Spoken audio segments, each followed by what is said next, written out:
The underground casino office smelled like expensive cigars, aged whiskey, and the kind of money that made people disappear. Zola's heart hammered against her ribs as she squeezed Imani's trembling hand. They'd been escorted through a maze of hallways by men in black suits who looked like they ate bullets for breakfast, and now they stood in front of a massive mahogany desk in a room that screamed, "People die here." "I can't believe we're doing this," Imani whispered, her soft voice barely audible. She was wearing her best dress, a modest cream number that made her look like an angel. Next to her, Zola felt like the devil's advocate in her tight red dress, the only thing in her closet that said, "Take me seriously." "We don't have a choice," Zola hissed back, her dark eyes scanning the room for exits. Not that they'd make it past the door. "Your brother's gambling debt isn't going away, and my loan sharks are circling. We beg, we cry, we offer a payment plan. Neither of you will be doing any of that." The voice, besties. The voice. Deep, smooth, dangerous, like dark chocolate laced with poison. Both women froze. The leather chair behind the desk slowly spun around, and Zola's breath caught in her throat. He was a monument to masculine beauty and controlled violence. Kongdae sat like an emperor on a throne, his 6'4" frame somehow seeming even larger in the confined space. His black suit was custom-tailored, probably worth more than their combined debt. Sharp jawline. Dark eyes that saw everything. Black hair swept back perfectly. And there, crawling up from his collar, the edge of an intricate black neck tattoo, dragons, she thought, or maybe demons. It was hard to tell. Hard to think. "Sit," he commanded, not requested. They sat. What else could they do? Kongdae steepled his fingers, his gaze moving between them with the intensity of a predator choosing his prey. "Zola Park, 28. Took out a loan for your mother's medical bills. 50,000 in debt, now ballooned to 200,000 with interest." His eyes shifted. "Imani-chin, 26. Your brother's gambling addiction has cost you everything. 150,000 in the hole. We can pay," Zola started. "No, you can't." He said it so matter-of-factly that it stung worse than a slap. "Not in this lifetime. Not with your jobs. Not without selling everything you have and then some." Imani's eyes welled with tears. "Please, we'll do anything." "Anything?" Kongdae's lips curved into something that wasn't quite a smile. Interesting choice of words. The energy in the room shifted. Like when you know something big is about to happen. He stood, walking around the desk with the grace of a big cat. Up close, he was even more devastating. The tattoo on his neck continued down beneath his collar, scales and shadows that seemed to move in the dim light. He smelled like bergamot and danger. "Okay, besties, buckle up because what I'm about to tell you is insane. Like, I need you to sit down, grab your headphones, and prepare yourself because this story is about two twin sisters who walked into a mafia den to beg for mercy and walked out as wives. Plural. Both of them. To the same man. Your debts are forgiven," he said simply. Silence. Then, "What?" Zola and Imani said simultaneously. "Forgiven. Erased. Your loan sharks, your brother's gambling bosses, they'll receive payment in full by morning, plus interest to keep them happy. You walk away clean." Zola's mind raced. "What's the catch?" "You." He looked directly at her, then at Imani. "Both of you." Did this man just say both? "I don't understand," Imani breathed. Kongdae moved to the window, looking out over the city lights. "I'll be direct. My board of directors, the old men who think they control my empire, have given me an ultimatum. Produce heirs within a year, or they'll initiate a coup. They want to ensure the bloodline continues, that the organization has stability. So get married," Zola said, her voice sharp with confusion and growing dread. "Find some socialite who." "I don't want a socialite." He turned back to them, and something in his eyes made Zola's stomach flip. "I don't want one woman trying to navigate my world alone. I've watched it destroy queens before. The pressure, the isolation, the danger." He moved closer. I want two wives. Imani's voice was barely a whisper. 2 queens, he corrected. Not a wife and a mistress. Not a primary and a backup. 2 equal partners. 2 women who already trust each other, who will support each other in this life. Who will share everything, the power, the protection, the wealth.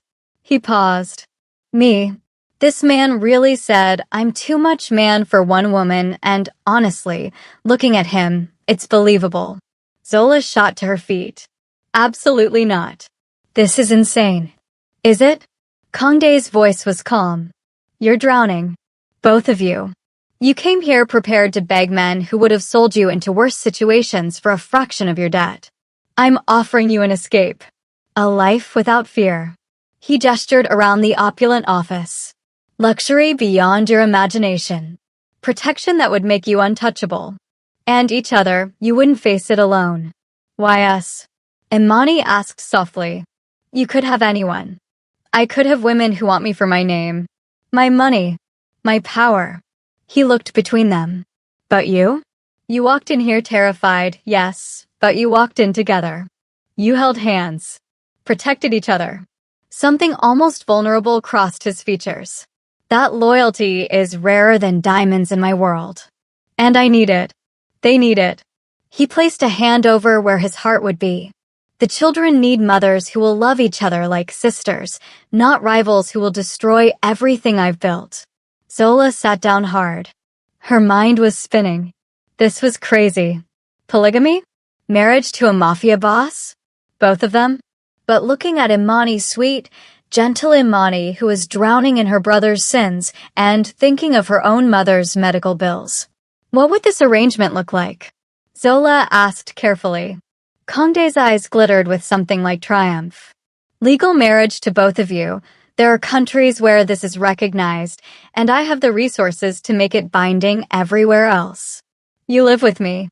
You are introduced as my wives, plural, with all the respect and fear that title commands. You produce my heirs. In return, you want for nothing. Your families are protected. You are protected. Your debts don't just disappear. They never existed. And if we refuse? Zola challenged. Then you walk out that door and face your creditors alone. His tone was neutral. I won't stop you. I don't force women into my bed. But understand, this offer expires when you leave this room. Imani looked at Zola with those big, trusting eyes. Zola, what do we do?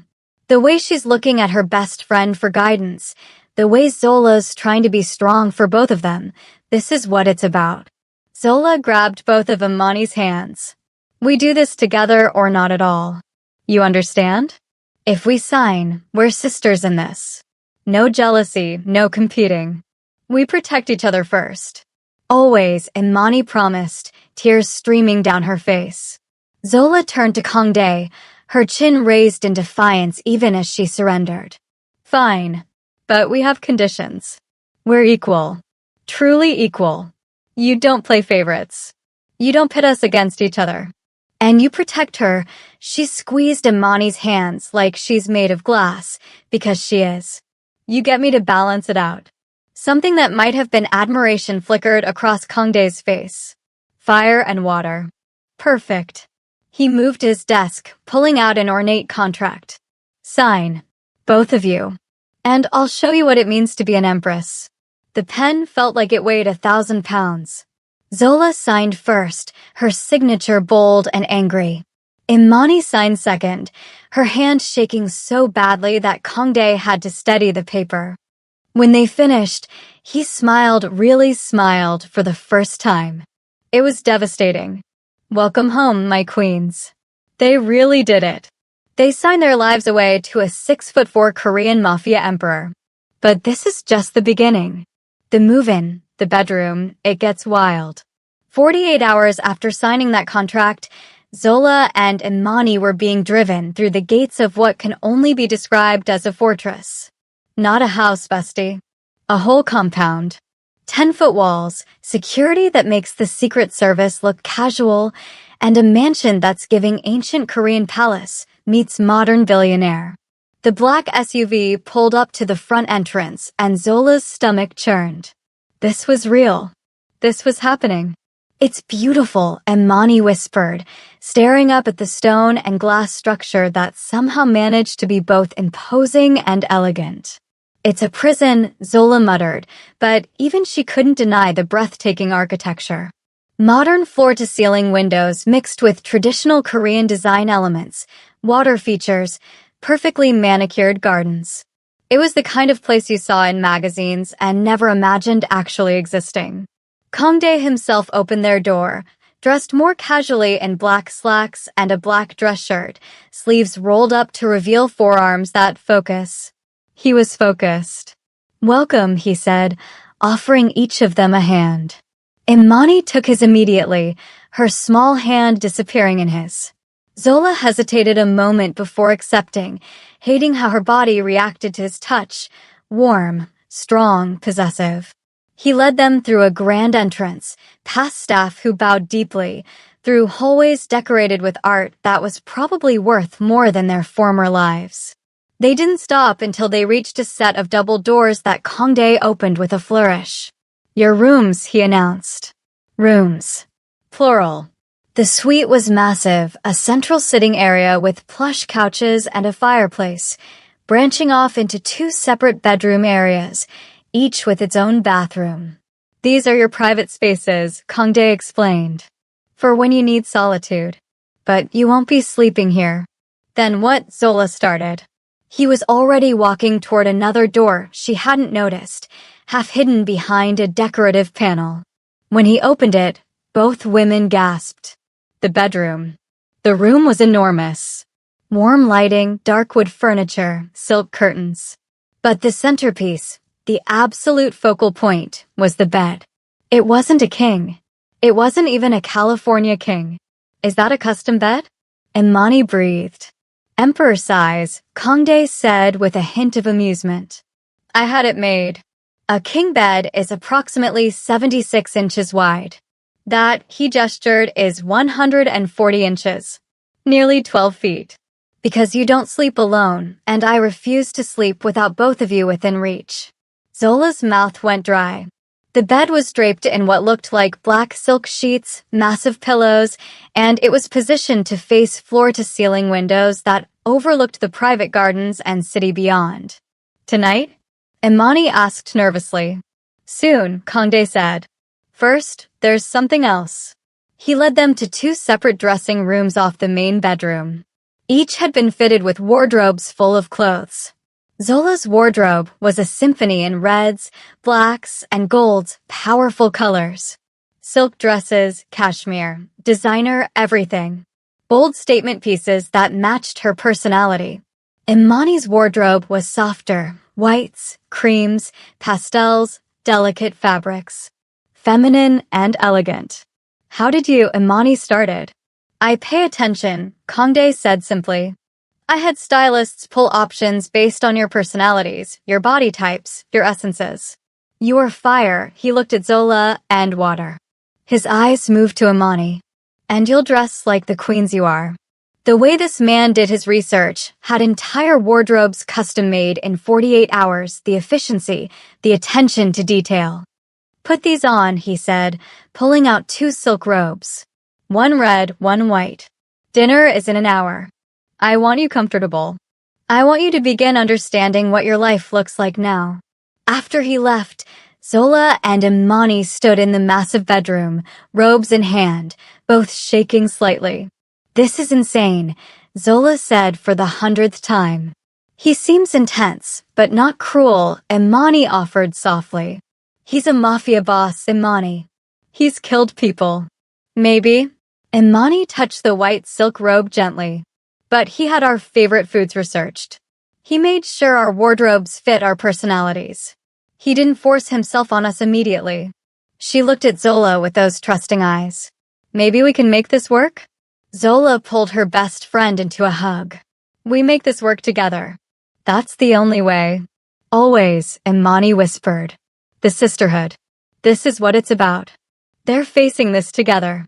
They changed into the robes, Zola in striking red silk that hugged her curves, Imani in pure white that made her look ethereal, and ventured out to find Kangdae. He was in the dining room, a space that could have seated 20, but was set intimately for 3. When he saw them, something primal flashed in his eyes. "Stunning," he murmured. "Both of you. Come." Dinner was surreal. The food was incredible. Personal chefs had prepared Korean fusion dishes that melted on the tongue. But it was the dynamic that was most striking. Kangdae sat at the head of the table, Zola on his right, Imani on his left. He made sure both were served simultaneously, asked them both questions about their preferences, their pasts, their dreams. When Imani struggled to open a particularly stubborn container, he opened it for her without breaking conversation with Zola. When Zola's wine was running low, he refilled it without her having to ask, while still listening to Imani's story about her childhood. The attentiveness. He's managing 2 full conversations, anticipating their needs, making sure neither feels neglected. "Tonight," Kangdae said as dinner concluded, "you'll sleep in our bed." "Just sleep," he added, seeing their expressions. "I want you to grow accustomed to my presence, to each other's presence in this context. There's no rush." But the airs Imani started. "Will come," he said firmly, "but not through force or fear. When you're ready. When we're ready." He stood, walking around to offer both women his hands. "Let me show you the rules of this house."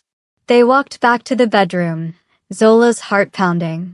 "In this house," Kangdae said, his voice dropping to something intimate and commanding, "we share. You don't sleep alone. I don't sleep alone. This bed," he gestured to the massive expanse, "is our territory. Equal parts yours, mine, ours."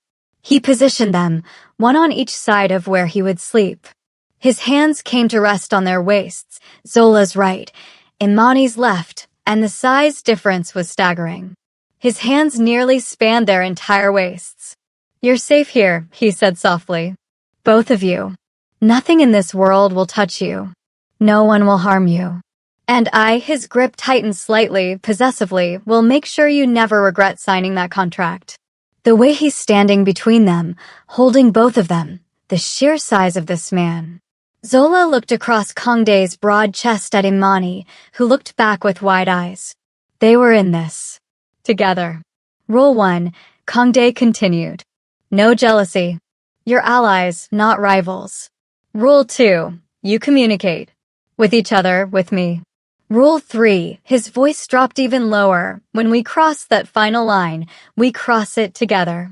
All 3 of us. I don't play favorites. I don't have a preference. You are equal in my eyes, equal in my bed, equal in my life. He released them, stepping back. Now, get comfortable. I'll join you shortly. When he disappeared into the bathroom, Zola and Imani scrambled into the massive bed. This is really happening, Imani whispered. This is really happening, Zola confirmed. And this is just day 1. The wedding night, the bath, you're not ready. 3 days after moving in, Kangdae announced, tonight. Just that. Tonight. Zola and Imani knew what he meant. The ceremony itself had been a private affair, a legal proceeding with his lawyer and a few trusted associates. They signed papers. Exchanged vows that felt both ancient and surreal. Kangdae had given them each a wedding ring, custom platinum bands with black diamonds that caught the light like captured shadows. Now, as the sun set over Seoul, they stood in their shared bedroom, wearing the silk robes again, nervous energy crackling between them. I've prepared something, Kangdae said, appearing in the doorway. He changed into a black silk robe of his own, and Zola tried very hard not to notice how it revealed more of those tattoos crawling up his neck and chest. Come with me. He led them to an attached room they hadn't explored yet, and when he opened the door, the bathroom. This bathroom is bigger than most apartments. A sunken tub, the kind you see in luxury spas, easily big enough for 5 people, surrounded by candles, flower petals floating on steaming water, essential oils making the air thick with jasmine and sandalwood. "I want to take care of you," Kangdae said simply. I want you relaxed, comfortable, trusting. "You want to bathe us?" Zola asked, her voice strangled. "I want to worship you," he corrected. "Both of you. This is my role. Your pleasure, your comfort, your care. This is my responsibility as your husband." Imani's breath hitched. Together. Always together. He stepped into the water first, still wearing his robe until the last moment, then held out both hands. "Trust me." The trust this requires. But also the symbolism. He's literally asking them to trust him with their most vulnerable selves, together as equals. Imani went first, her white robe pooling on the floor as she accepted his hand and stepped into the warm water. She let out a soft sigh of pleasure. Zola hesitated. This was it. The point of no return. But Imani reached out from the water, her hand extended. Together, remember? Zola let her red robe fall and took both their hands, Imani's and Kangdae's, stepping into the warmth. The water was perfect. The tub was positioned so all three could recline comfortably, Kangdae in the middle, the women on either side, but close enough to touch each other too. "Let me," Kangdae murmured, reaching for a natural sponge and expensive-smelling soap. He started with Imani. His large hands were surprisingly gentle as he washed her shoulders, her back. She melted under his touch, soft sighs escaping her lips. Then he turned to Zola. When his hands touched her back, she tensed. "Relax," he commanded softly. "I'm not going to hurt you. You're a mafia boss. Hurting people is your job. Not you. Never you. Never her." His hands moved in firm, soothing circles. "You are mine to protect, not to harm. Mine to pleasure, not to wound." The way his voice drops when he says mine. Gradually, Zola's tension melted. His hands were magic, strong but careful, confident but not presumptuous. He washed her back, her shoulders, her neck, making her shiver despite the warm water. "Now," he said, reaching for a crystal bottle, "your hair." He started with Imani, threading his fingers through her natural coils with a gentleness that made Zola's heart clench. He worked in expensive oil, massaging her scalp until Imani was practically purring, her head falling back against his shoulder trustingly. "You're so soft," he murmured to her. "Like silk. Like water flowing through my fingers." Then he turned to Zola, applying a different product suited to her hair texture. His fingers worked through her thick curls with the same reverence. "And you fire-given form. Strong. Resilient. Beautiful." The hair care. He researched their hair types. He has the right products. This man came prepared. "Why two?" Zola asked suddenly. "You said you'd explain." Kangdae's hands paused, then continued their ministrations. "Because one woman cannot contain all that I have to give. I'm not saying this arrogantly. I'm saying it truthfully." His voice dropped. "I would break her. The intensity, the possessiveness, the need, it would overwhelm one person. But two of you? Together you balance me." He pulled them both closer, one arm around each. "Fire and water.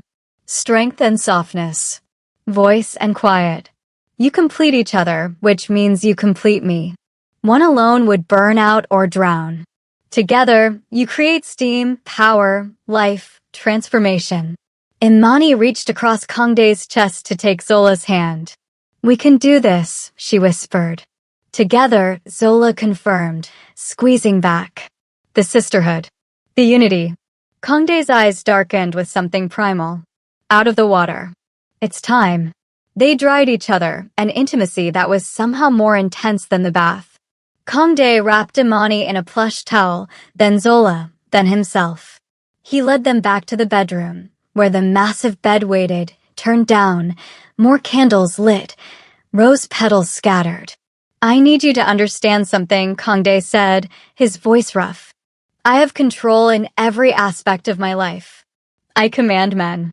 I make decisions that affect thousands. But with you too. He looked between them. I'm barely holding on. You undo me. Both of you. He reached for Imani first, cupping her face. You, with your innocence and trust.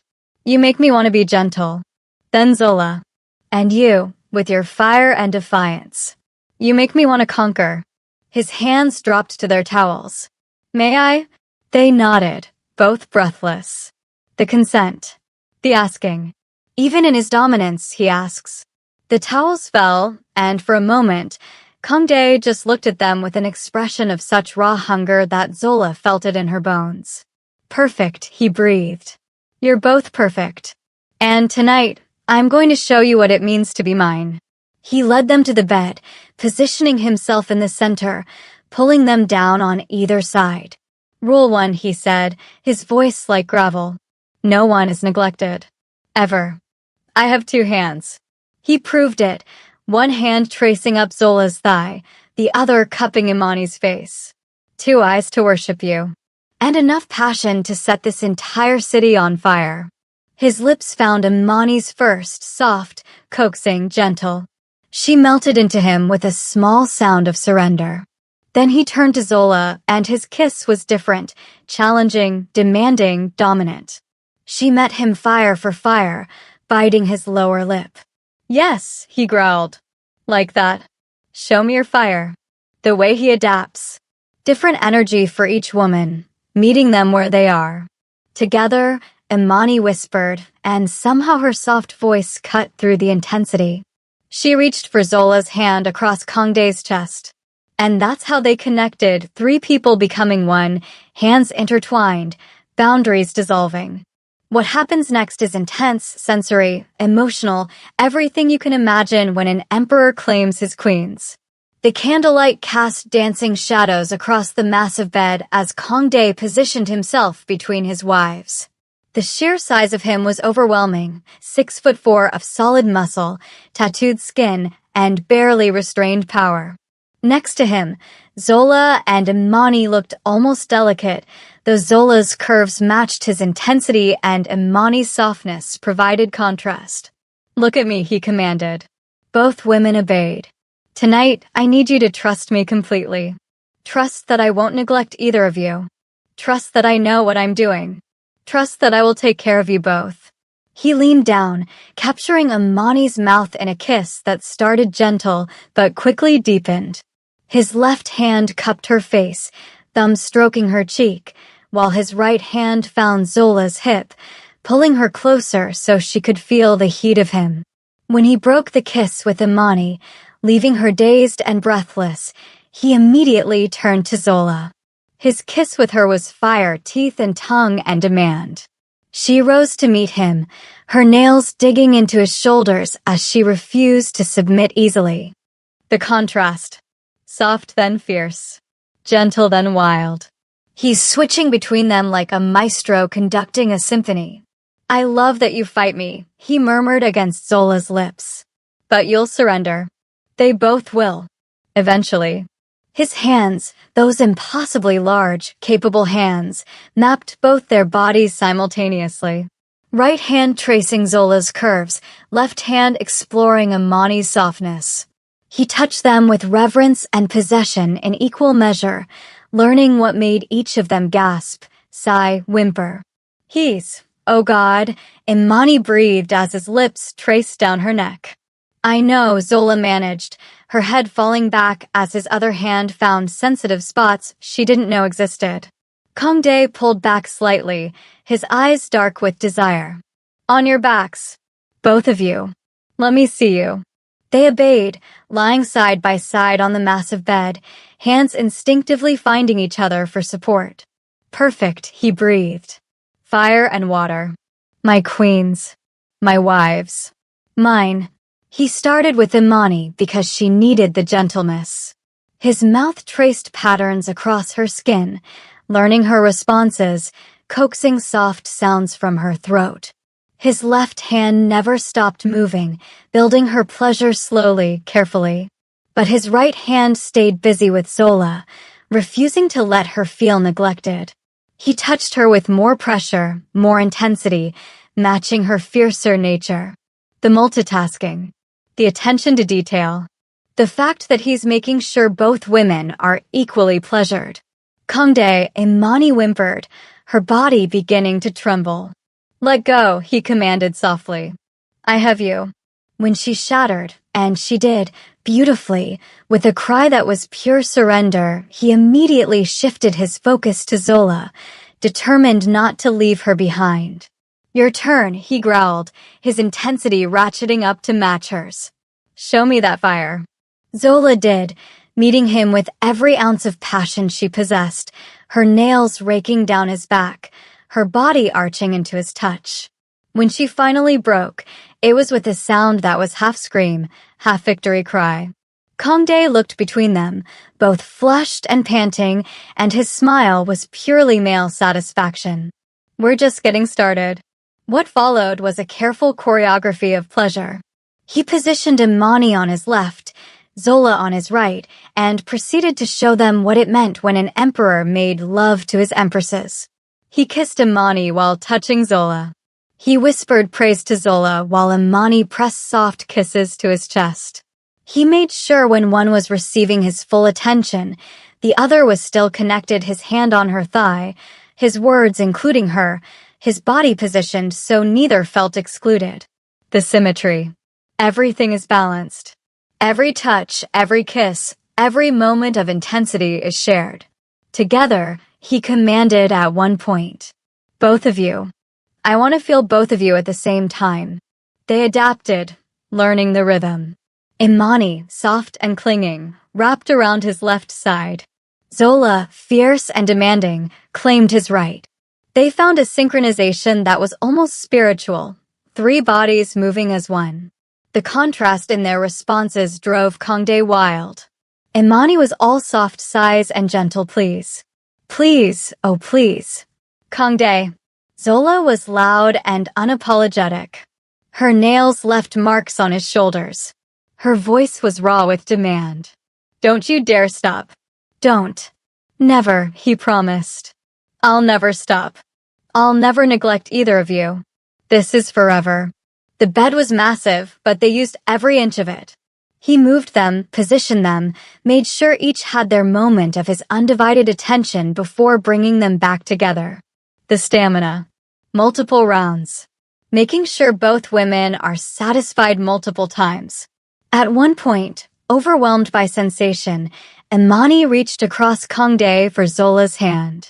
Together, she breathed. "We're doing this together." Zola squeezed back, tears streaming down her face from the intensity. Together, she agreed. That moment, their hands clasped across his chest, their eyes meeting, their unity, even in this most intimate act, nearly undid Kangdae completely. "My queens," he rasped. "My perfect, perfect queens." The night blurred into sensation after sensation. Soft moans and desperate cries. The sound of skin on skin. His deep voice praising them both. "So beautiful. So perfect. Mine. Both mine." When they finally collapsed, all 3 of them spent and trembling, the sun was beginning to rise. Kangdae gathered them close, one woman tucked against each side, his arms around both. They fit perfectly in the massive bed, a tangle of limbs and satisfaction. "Sleep," he commanded softly, pressing a kiss to Imani's forehead, then Zola's. "I have you. You're safe. You're mine. Sleep." And they did, wrapped in silk sheets and each other, 3 people who had started as strangers and were now bound in the most intimate way possible. The way he took care of them both. The way they supported each other even in the most vulnerable moment. This is the fantasy. But the morning after brings new challenges. Consciousness returned slowly, wrapped in warmth and silk and the scent of sandalwood. Zola woke first, her body deliciously sore in ways she'd never experienced.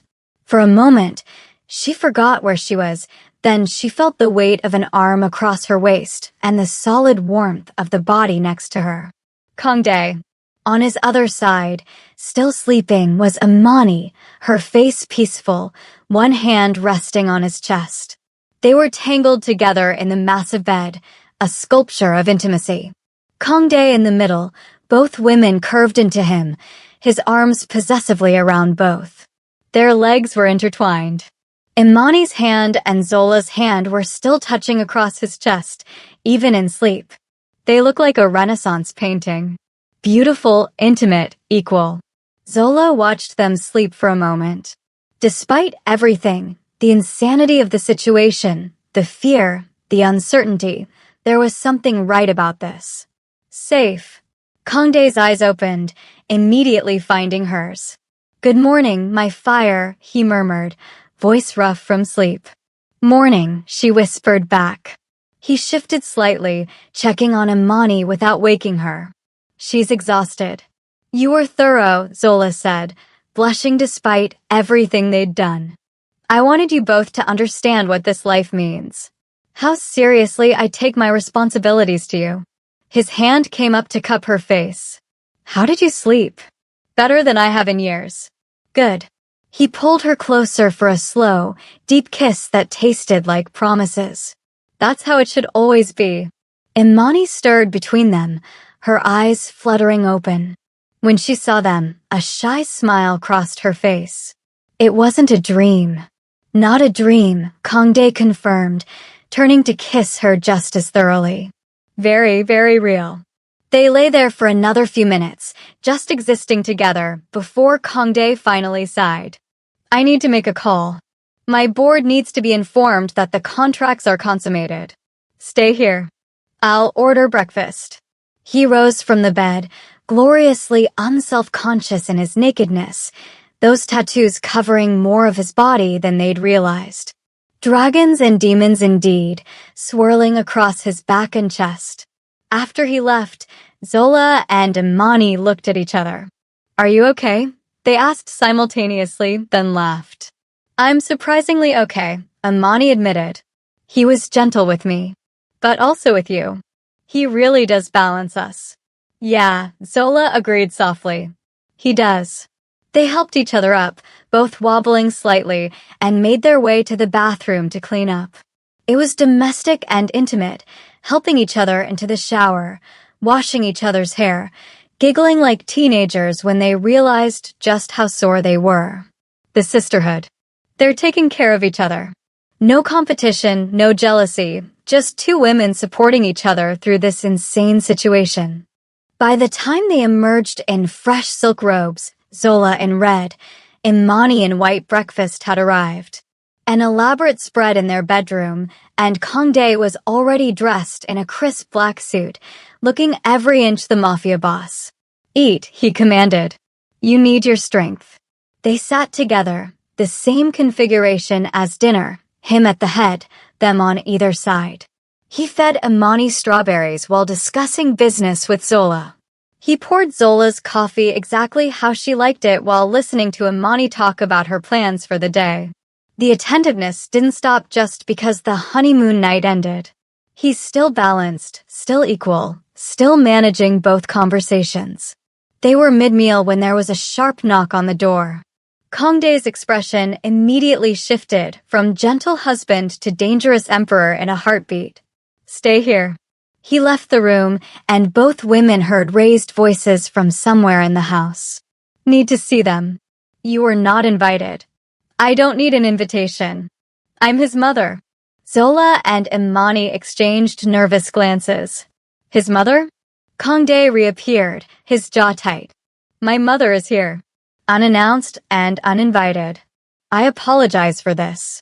Before they could respond, a woman swept into the room. She was elegant, cold, dressed in expensive traditional Korean hanbok, adapted for modern wear. Her eyes raked over Zola and Imani with obvious disdain. "So these are the whores my son has married," she said in perfect English, her voice dripping ice. Zola shot to her feet. "I beg your pardon?" "Mother," Kangdae said, his voice dropping to something dangerous. "You will not speak to my wives that way." "Wives." His mother laughed, a bitter sound. "You've disgraced our family name with this arrangement." "Two of them? Foreign women? You've lost your mind." I've secured my legacy, Kangdae countered, moving to stand between his mother and his wives. Something you and father failed to do, focusing only on power and forgetting about actual heirs. Behind him, Imani had gone pale. Zola put a protective arm around her. They're here for money, his mother spat. They'll destroy you. They're here because I chose them, Kangdae said coldly. Because they possess something rare, loyalty to each other, which means loyalty to me. Unlike the backstabbing socialites you've been parading in front of me for years. His mother's eyes narrowed. The board will never accept this. The board has no choice. The contracts are legal and consummated. In 9 months, I'll have heirs. My position is secure. He took a step toward her. And you will address my wives with respect, or you will not address them at all. In fact, his voice dropped even lower. You will address them as Your Highness, because that is their title. They are queens of this house, and you are a guest who arrived uninvited. The way he defended them. The absolute authority. The clear boundaries. Kangdae, his mother started. Out. He pointed to the door. Now, security will escort you from the property. When you're ready to apologize and show proper respect, you may request an audience with my wives and myself. His mother looked stunned. You're choosing them over your own mother? I'm choosing my family, he corrected. And they're my family now. His mother left in a storm of angry Korean, but not before shooting one more venomous look at Zola and Imani. The moment she was gone, Kangdae turned back to his wives. Imani was shaking, tears streaming down her face. I'm sorry, he said, immediately gathering her into his arms. I'm so sorry. She had no right. She called us whores, Imani sobbed. She's wrong. He pulled Zola close too, holding them both. You are my wives. My queens. My chosen family. And I will never let anyone, not my mother, not the board, not anyone, disrespect you. Zola held Imani, stroking her hair, while Kangdae held them both. It's okay, she murmured. We're okay. We have each other. Together, Imani whispered, the word that had become their anchor. Together, Zola and Kangdae confirmed simultaneously. They stood there for a long moment, the three of them, until Imani suddenly stiffened. Her face went white. I don't feel well, she murmured. Sit down, Kangdae commanded immediately, guiding her to the couch. Maybe it's just the stress, Imani started, then suddenly lurched forward. I'm going to be sick. Zola was there instantly, helping her to the bathroom. Kangdae followed, worry etched on his face. What's wrong? Was it the food? Did my mother? But even as Imani was sick, Zola's mind was racing. Morning sickness? Already? It had only been one night, but... When Imani finished, pale and shaking, she looked up at them with wide eyes. Do you think, she whispered, is she pregnant already? Did his mother somehow poison her? Is this stress? Kangdae pulled out his phone. I'm calling the doctor. Now. No one gets sick in my house without immediate medical attention.